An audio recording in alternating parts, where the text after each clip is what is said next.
Hey guys, today we're talking about Dan Humphrey's dating life and the terrible pitfalls of the male fantasy. Dan Humphrey had a tendency to manic pixify dream girl, basically anyone he was interested in, and today I want to talk about why.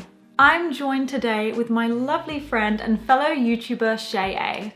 Hey guys! Be sure to check out her channel for our collab together, and you can watch it after this one and I will link it down in the description. We're both big fans of Gossip Girl and we've been wanting to collab on this kind of topic for ages, and she also does commentary and pop culture content. And on my channel, we dived into Dan and Blair's relationship. We talked about whether they were an actual good couple or whether they were doomed to fail from the start. And you can go ahead and watch that after this one. It will be linked in the description. I'm so happy to have her with me for this video, so thank you, Shay, and let's get into it. Dan didn't just fall for versions of Serena, Blair, and Georgina, he also created them in his head. There's a certain kind of man on TV, the self-proclaimed nice guy who seems to think that he's better and nicer than all the other guys out there, and, well. Enter Dan Humphrey, Gossip Girl's moral outsider and self-appointed moral compass, and quietly one of the most manipulative characters on the show, because if you watch closely, Dan didn't actually fall in love with Serena, Blair, Vanessa. He fell in love with his own fantasy of them as fictionalized character in his own story. Compared to most guys on this show, Dan was your average Joe. He didn't come from the most wealthy family. He wasn't particularly handsome or funny. In the context of the Gossip Girl universe, he was just there. Dan self-admittedly infiltrated the Upper East Side, even though he claimed he didn't want to be a part of that world.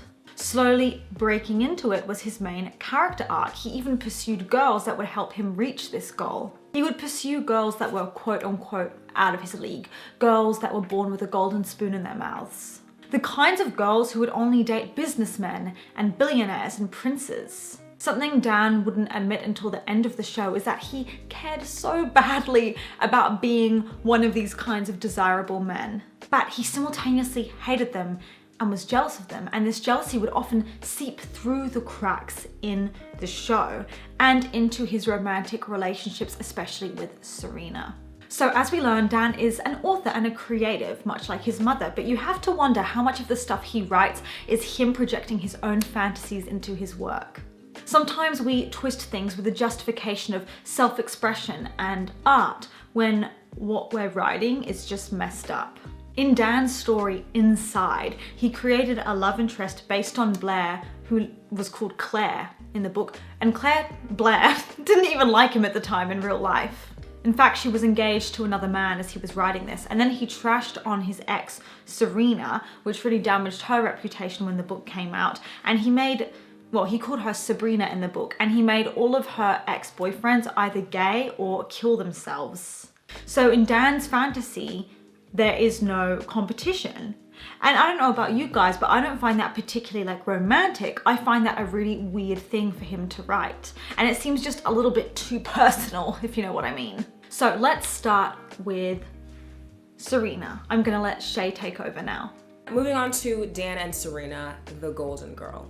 Dan loved being with Serena. She was his dream girl. He idolized her. And Serena, especially in the earlier seasons, made it super clear to Dan that she didn't care that he didn't come from money. She didn't care, she cared for him. She didn't care about what he could provide for her. But Dan, secretly super insecure in his social standing compared to her, constantly let it affect their relationship. For example, in early season 2, due to a power outage, the two of them get stuck in an elevator, and Dan gets really upset when Serena suggests that, mentioning her name to the maintenance guys will get them there quicker.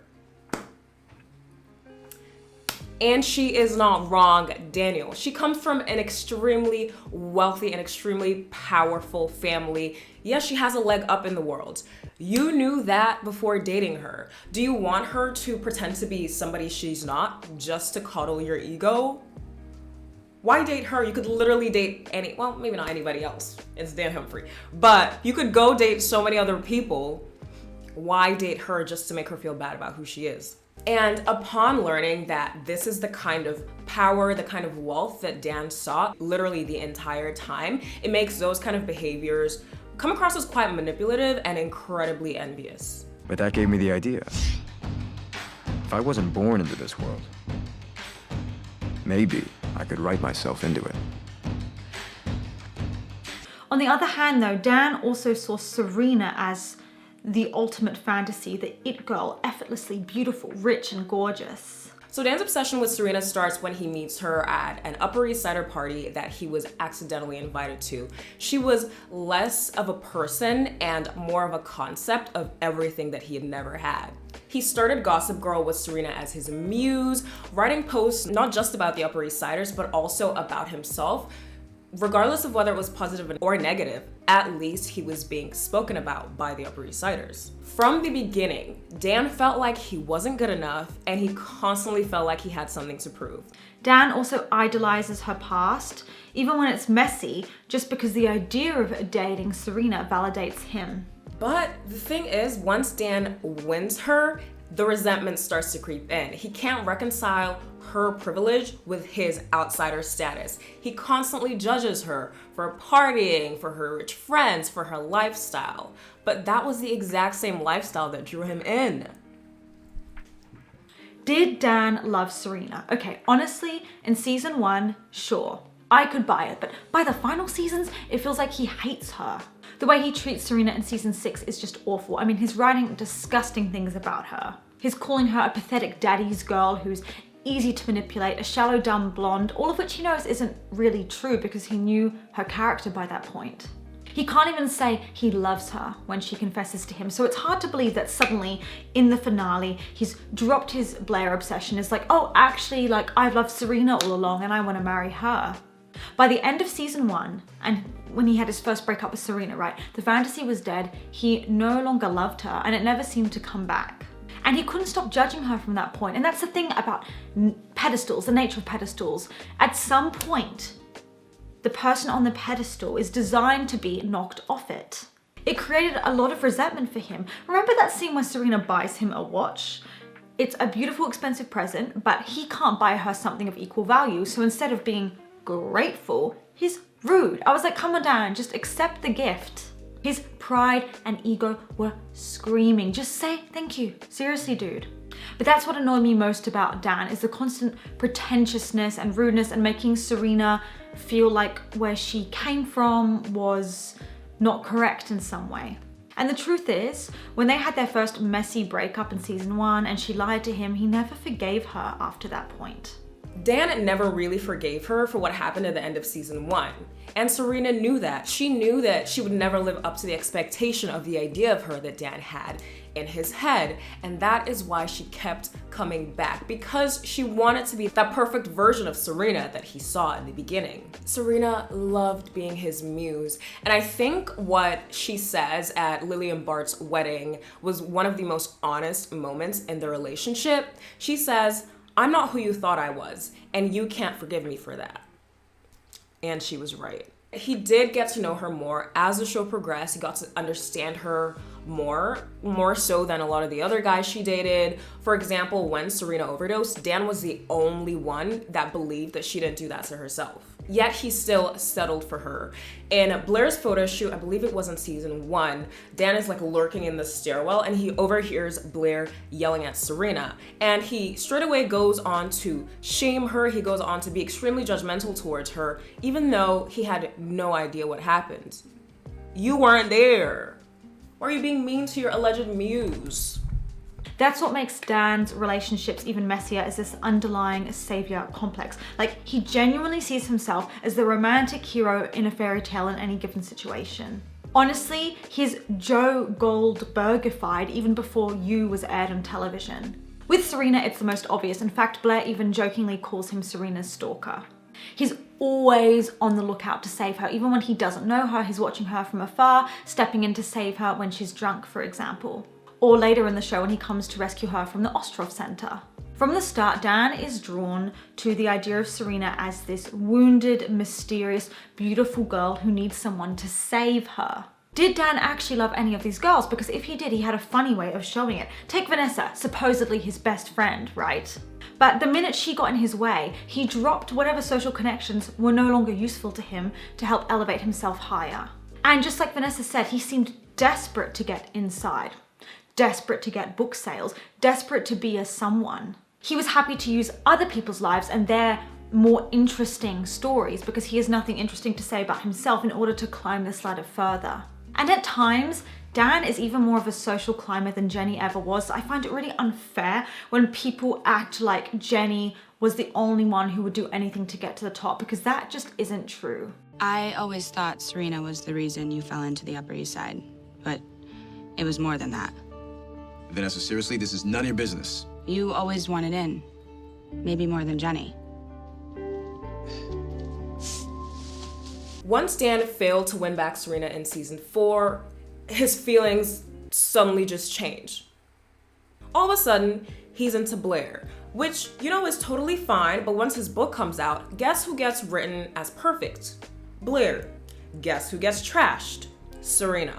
And it really sucks because at this point, Serena thought that they were on good terms, they were getting along so well, but he was still so jealous of her, and this led to him trashing her in his work.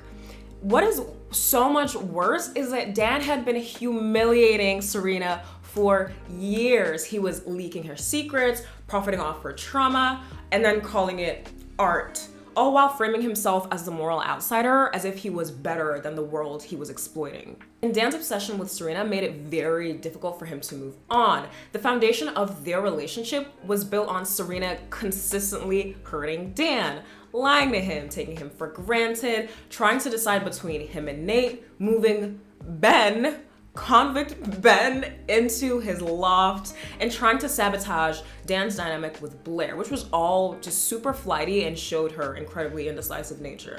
And here's the kicker, 5 years later, Dan finally accepts Serena for who she truly is. Or at least that's what the show wants us to believe when they have their happy ever after in the finale. But let's be real with ourselves, Dan didn't just marry Serena and become the perfect partner overnight. He had to grow into being the kind of successful man that he thought she wanted. By the end of the show, Dan is finally happy with himself and he feels part of the group because he's rich, a published author of exploiting the lives of these people that he knows. It's very interesting that in the last season, Dan finally settled down with Serena after he gained all this self-worth. Like, he was finally the wealthy, the powerful Upper East Sider that he had always wanted to be. However, after that series finale, I find it difficult to believe that this newfound self-worth was real and that it was stable, and he actually whisked Serena into a happily ever after. That final episode of the series required the audience to believe that they had gotten married after 5 years, but them having been in an on-again, off-again relationship throughout the series, I find it super hard to believe that they're going to have like a truly healthy, non-toxic future. I'm just like, after I saw that marriage, I was like, Dan was forever seeking a perfect woman that could keep his ego intact while simultaneously helping him to reach his goals. Serena was not. She has never been that woman. But you know, therapy does exist, so I could be wrong. Now let's get into Dan and Blair. We're gonna call her the it girl. Dan's relationship with Blair is interesting. A theory I developed recently is I don't think that he knew Blair for long enough in that intimate way to get out of the obsession phase and just see her logically for who she was. He seemed to love Claire, this really idealized, wonderful version of Blair he had in his head, a girl who had never been through any real hardships, but that doesn't represent her in real life. Put your giant intellect aside and just focus with me on wish fulfillment. He liked the version of her that didn't challenge his ego. He was often denying how deep and profound Chuck and Blair's relationship truly was and that they were destined and meant to be. And it was giving lovesick puppy dog, like their relationship was very one-sided. And what's wild is when Dan finally gets Blair, it's not even really about her, it's about the chase. The second she rejects him and bruises his ego, Blair is given the same treatment as Serena did. He turns against her, he reframes the kind of person she is, and makes her the cold-hearted mean girl in his next book. Because this is the kind of person that Dan is. He can switch up on you very quickly once you break his illusion. And this is the problem with dating someone who idealizes you or fetishizes you or sees this version of you that isn't really true to who you are. He doesn't love them. He loves the story that he can write about them. Dan saw glimpses of the real Blair, sure. He saw moments of vulnerability, he saw her ambition, he saw her intelligence, but he was incredibly selective about the things that he chose to acknowledge. Anything that he didn't like, he ignored. Anything that didn't fit this image of a perfect Blair, he pretended wasn't there. And the second that Blair acted out of this fantasy that he had of her in his head, when she leaned into her scheming, her manipulative side, Dan didn't just get uncomfortable, he turned on her completely, he cheated on her with Serena, he wrote this entire revenge piece. He didn't love Blair, he loved who he thought Blair could be if she stopped being herself. And the clearest example of this delusion, Dan blamed Chuck for Blair's dark side, as if Blair, the Blair Waldorf, only schemed because Chuck made her. Come on. As if that's not who she was from the start. He couldn't accept the ambition, the ruthlessness, the manipulation. That was Blair. That was Blair. It wasn't a phase. It wasn't Chuck's influence. That's who she was at her core. And I think anybody that watched Gossip Girl could agree to that. However, Dan and Blair did eventually develop a real friendship. Dan got to know her properly. Even when he didn't like what he saw, he had to see a different side of her, an intellectual side. He accepted and even appreciated the parts of Blair that he never could with Serena. And that's potentially because he actually got to develop a friendship with her as opposed to idealizing who he was in her head before actually getting to know her, like he did with Serena. When he met Serena even, she was haunted by her dark past and he loved the idea of thinking that he could save her and change her. Then when that didn't work and he fell in love with Blair, she was in the lowest point of her life ever and very vulnerable. She was running away from her wedding, she was isolated, she just lost a baby, and it's a bit strange, especially when you add in the fact that he's going after, technically, his ex, Serena's best friend. It actually makes him appear all the more calculating, like he didn't really care for the particular woman at any given time. As long as they made him feel needed and they were wealthy and hot, that was good enough for him. His friends read the book and they are understandably upset about the way they've been written. He seems more self-aware at this point, saying that the character, the self-insert character based on him, is a judgmental dick that cares more about pretty girls than his future. But then he says that he wrote himself actually as the worst of all of them. And it's almost like he used this to self-justify his behavior, like, oh, because my character's the worst and the most devious, therefore I can write whatever I want about my friends. And it makes me feel like he's only obsessed with his friends based on what they represent in the social hierarchy. And it seems a little bit ickier than when his fascination switches to Blair, because she's even more of an it girl than Serena at that point. Like, Serena used to be the it girl, but then I'd say around season 3, obviously Blair takes over as the ultimate it girl. So it's interesting how then Dan's affections switch once he sees who the more successful one is. Moving on to Dan and Georgina, the sly girl. So when Dan meets Georgina, it's shortly after his breakup with Serena, like super shortly after, and she's going by the name Sarah, and she's pretending that she just fled an abusive relationship, and Dan believes her. In fact, he's eating it right up. His ego is so flattered by her seeming vulnerable, needy, and alone in a new city, and he's surprisingly quick to get interested in her, considering that he had literally just broken things off with Serena. He sees her as a damsel in distress and himself as the hero figure. She seems nice and very complimentary towards him, and actually the night that they're hanging out, Rufus is performing. Rufus is performing with his band, and he was so excited for Dan to be there to see it. And despite that, the minute that Georgina wants to talk to Dan in private, he leaves the venue. He leaves his dad performing on stage to go talk to her. You don't know this girl, Daniel. And we see that Rufus is so hurt, so disappointed by this. He had just met this girl tonight and is already bailing on his father for her. Bailing on his father to go spend time with this girl he barely knows. Crazy. Even when his best friend, even when Vanessa tells him to stay away, he disregards her completely. He knew her for all of 5 seconds and had already pedestalized her. He had only just split up with Serena, but he saw a shiny new fantasy girl and he wanted so badly to be her knight in shining armor. It was so crazy how quick he forgave Georgina in season 3, knowing everything she did to them, knowing how crazy she was. He was happy to ignore all of that and just take her under his wing again. All right, we need to get this crazy girl out of here. Are you trying to have me killed, Bass? Fine. Oh my God, I am going to scream. So is this how you found out about that night of butter? Now. You bring Georgina here? So the gang are now in college, and Blair messes with Georgina by inviting her Bible camp friends to a college party so everyone would leave and go to Blair's party. Now, I don't blame Blair for doing this because, you know, she hates Georgina, Georgina hates her. It's kind of the normal thing. But of course you can leave it to Dan to save Georgina by embarrassing Blair at the party. Once again, he barely knows anything about this girl. All he knows is that she's literally almost killed Serena on multiple occasions, that she's at NYU now and is creepily, magically roommates with Blair, which she probably orchestrated. And she's now claiming to be a changed person. Forget context, clues, and trusting the person that Georgina hurt. All he sees now is a new fantasy girl who he needs to save.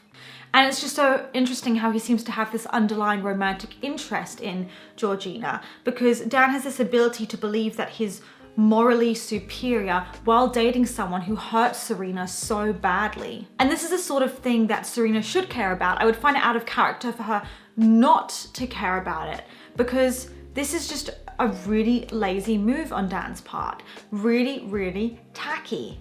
Granted, Serena finds out and doesn't really care, but I chalk this up to not so great writing. This was super out of character for her. So once he realizes that Georgie never actually stopped her scheming ways, he moves on super quickly to find his next victim. Girlfriend. Beautiful, blonde, wealthy actress Olivia Burke, who is struggling to adjust to normal student life. She's new at NYU, but she's also a really big Hollywood actress. Yet another girl in apparent need of saving for Dan to sink his claws into. For him to get with Vanessa immediately after, and then cheat on her with Serena, all before the season ends. It's also interesting that Dan felt the need to save Georgina when she reappears at the end of the season, now pregnant, claiming the child is his. He literally goes ghost on everyone to help her out without even verifying that the kid is his.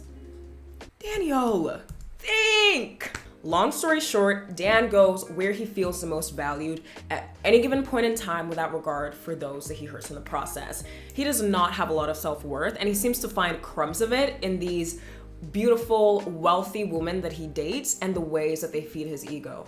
Moving on to Dan and Vanessa, the girl next door.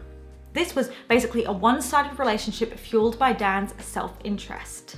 Dan and Vanessa have been best friends since childhood, and when they were around 16, Dan confessed his feelings for Vanessa, but she rejected him. Her family was moving away, so there was no point, but he was writing all these kinds of love stories to her.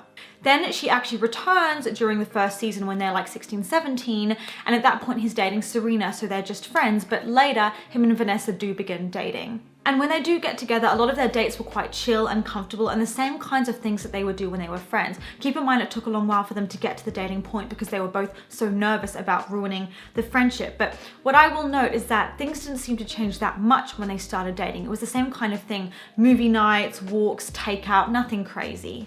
Dan says, for me, the benefit is that even though we're doing the same things we used to do, eating pierogies and going to see a movie for the 6th time, now I get to do them with you as my girlfriend, which is why just sitting here with you is the most romantic date I could imagine. Now, that line is meant to sound sweet and kind of nostalgic, but when you break it down, what he's actually saying is, I love that I can just do the bare minimum with you because the bar's low and I know I can just get away with it. In season 3, episode 16, Serena actually convinces Vanessa that maybe she and Dan are already in a dating rut, doing the same kinds of things they were doing as friends, with him not really making an effort, which makes Vanessa question her relationship. So I think she dresses up as Grace Kelly or something to try and imitate this high profile, classy type of girl that he seems to like. To reignite the spark, she dresses up as Grace Kelly, obviously hoping that this will make him see her as this movie star, this high society figure that he's so clearly attracted to. In Reversals of Fortune, which is at the beginning of the 3rd season, they have a fight at an event, and Dan never stays himself. He is a social chameleon, constantly adjusting to the environment that he's in. And Vanessa sees right through this. It was basically a car crash of Dan outgrowing her. Nobody helped Dan with his career like Vanessa did. In season 1, Vanessa sent Dan's story to the New Yorker, which they published, and I really do not know why she did all of that for him. Dan's relationship with Georgina was seriously problematic and toxic, but I blame Dan completely for that. He cheated on her with Serena. He kept on going back to Serena. While they were still together, Dan made out with her. He even slept in the same bed as her. And when Nate and Vanessa found out, Dan immediately jumped into self-defense mode, diminishing what he did. And even after all that, he was still emotionally cheating on Vanessa. He was almost planning to go to France to confess his feelings for Serena while with Vanessa. He just kept leading Vanessa on, letting her move in with him, telling her I love you, even going so far as to have her help with Milo. It's really, really, really sad how disrespectful he was to someone who was supposed to be his best friend. And honestly, it's pretty lame when you think about the fact that they were both writers.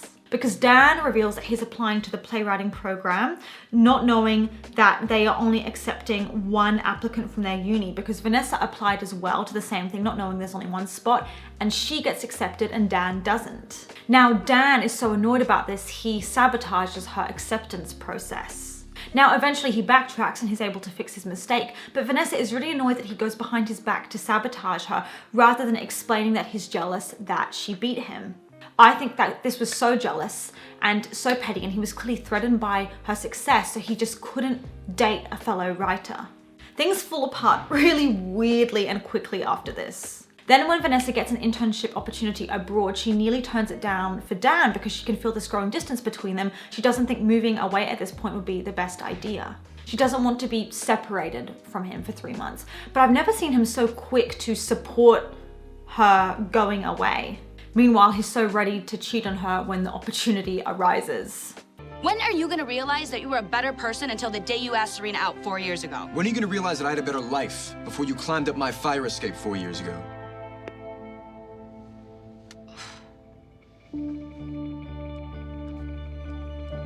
Vanessa saw the real Dan, the non-rich guy, and she often called him out on his shit when she saw that he was being too much of a try-hard. He was going to all these Upper East Sider events, trying way too hard to fit in. She noticed him losing his sense of identity, but maybe Dan felt as if he was outgrowing her, and every time he was with Vanessa, it reminded him of his old identity and the life that he so badly wanted to forget. From the start, it always seemed like Vanessa loved Dan more, or at least loved him more honestly than Dan could ever truly love her. The thing with Dan is that he always treated her as like an emotional safety net, someone he could fall back on when things with Blair or things with Serena were kind of falling apart. He never prioritized Vanessa in the way she deserved, and when she achieved something like winning the writing competition, he let his jealousy get the best of him, and this really showed how deeply his inferiority complex ran. Vanessa often played the role of Dan's emotional rescuer, supporting his writing, his family trauma, his baby situation, but her reward was always temporary attention, right before Dan would, of course, drift off again, as he always did. Vanessa was never really the fantasy girl, so she doesn't really fit into any of this part of the video, like the point of the video about the whole fantasy projection thing, because she knew Dan, she grew up with him, and she knew his true character. But even when she was there loving him truly for who he was, he kept trying to prove himself and become someone else, someone that she didn't want him to be. In season 4, Vanessa returns from her travel after she and Dan have broken up and Dan had cheated on her, and she finds Dan at the loft, and he's been quiet on everyone all summer because he's been helping Georgina take care of her baby, who he thinks is his baby, because he just assumed. He's an idiot, right? And his life is really stressful and complicated, and I think in that moment he saw Vanessa as a good co-parenting figure, someone reliable, someone sweet, and then they get back together. Then he has this really messy breakup with Vanessa because she got framed for something. It was just horrible the way that it ended. And also when he cuts ties on their friendship, it's also saying goodbye to all old associations of his past self. At that point of the show, he was literally spending more time with high profile women like Serena and Charlie and like random people than his actual girlfriend. And now they're just not on good terms anymore. Honestly, they're not getting along, and Vanessa is really, really hurt. And she's really concerned by his relationship with Blair because it's all part of his regression. And then she steals Dan's manuscript and is insisting that it's this amazing story that needs to be published in order for him to reach his full potential as a writer. And she goes on to say that he shouldn't be afraid of success. But the thing is, Dan talked about real stories, real people, real lives in this book, and he hadn't shared it because he knew the consequences of releasing it. Dan explicitly told her not to release it multiple times, but Vanessa just went ahead and ignored this. That just showed that Dan really did trust her enough to share something so vulnerable, and the fact that she stole it and she got it published anyways just showed a complete violation of that trust. Not just as a girlfriend, but as his lifelong best friend. This could be read as Vanessa's final desperate attempt to reclaim power after being disrespected, after being sidelined for so long, after being made to feel less than. Like a placeholder, this was her way to control the narrative. It's like she's saying, if I can't matter to you emotionally, at least I will be the reason that you become someone. Why is her arc a woman with her own talents, her own passions, her own ambitions? She's so talented in writing. Why is this reduced to, I need to help a man become great? Ugh, I know it was a different time, but we are talking about this in 2025, and that note just really gets our goats, okay? He was very well aware that publishing this book would hurt people, that it crossed ethical lines. Vanessa ignored that, convinced that she knew better. Vanessa's final act wasn't purely love, it wasn't purely spite. It was desperation. And it was a last-ditch effort to matter to Dan. Then with that final move, she sends his work off to a publisher and goes to start her new life in Barcelona. Sorry. Now let's get into Olivia Burke, the famous girl. You know, Hilary Duff, who played her, she was just the best side character ever. She didn't have a big role in the show, but I just love her so much that I think we just have to talk about her. Because Dan meets her, I think at uni, and he thinks that Olivia is refreshingly normal, but he doesn't realize that she's a high-profile movie star. That's because she pretends to be a normal girl going by Kate and buying him coffee, but she's really not Kate at all. She's basically the chance for a Serena redo, blonde and beautiful and uber successful. For a guy who claims to hate the Upper East Side, he sure does always seem to gravitate towards women who represent fame and success. But once the fantasy of her wore off, the emotional investment just wasn't there. He did not seem committed to her. And once the fantasy, the idea of her crumbled with her whole ex-boyfriend reveal, her career constantly pulling her away, his jealousy of her love-making scenes in her movies, Dan pulled away from her emotionally as he learned more about her life, her thriving career, and everything that goes into it. Then we have this threesome scene, which was hilarious, by the way, which leads to a fallout of this happy relationship. Dan couldn't fully choose Olivia or stay present in the relationship. His emotional entanglement with Vanessa just bled in. Olivia was way more emotionally intelligent than Dan. She names attention, she calls him out on it, and she calls out this emotional attachment that he still has to Vanessa, which he wants to deny. It was like a seemingly really healthy relationship before this whole threesome debacle.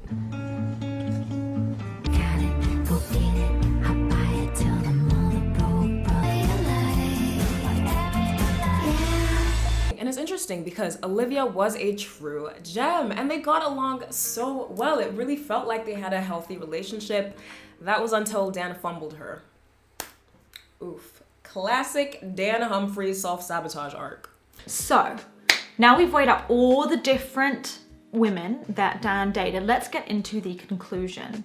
There's a lot of people on the internet that jokingly say, oh, broke men are the meanest man, you know, don't date a broke man because he'll be too stressed about his career to treat you well, or, you know, never date a man who's not happy in his career because he'll take it out on you. And these are all just sort of cliches, but in Dan's case, it's actually true because he is not a happy man when he's not successful. He always finds a way to neg his girlfriends if they seem more successful than him and if he doesn't feel at their level.